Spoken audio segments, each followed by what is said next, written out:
Understanding ramp access in English. Hello everyone, and welcome to our English language learning series.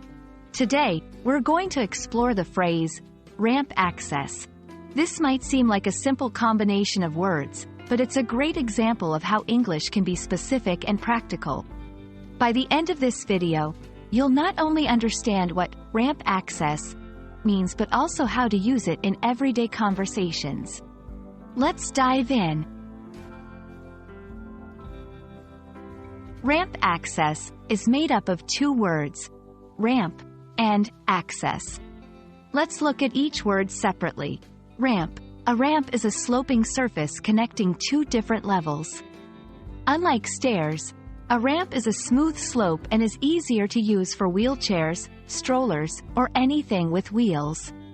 Access. Access means the ability or permission to enter, use, or get near something. When combined, ramp access refers to the ability or permission to use a ramp to enter a place or move between different levels. Now that we know what ramp access means, let's see how it's used in everyday language. In buildings. This building has ramp access, making it wheelchair-friendly. Public transport. Does the train station have ramp access for strollers?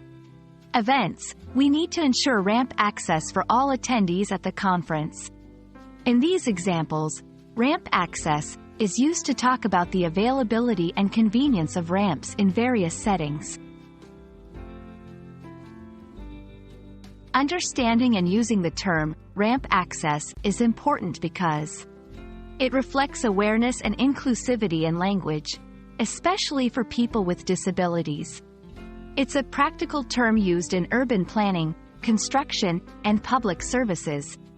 Knowing this term helps in asking for or giving directions, especially in public spaces.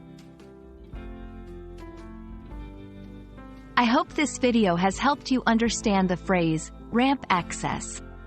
Remember, learning such practical phrases not only enhances your vocabulary but also helps you navigate different environments more effectively.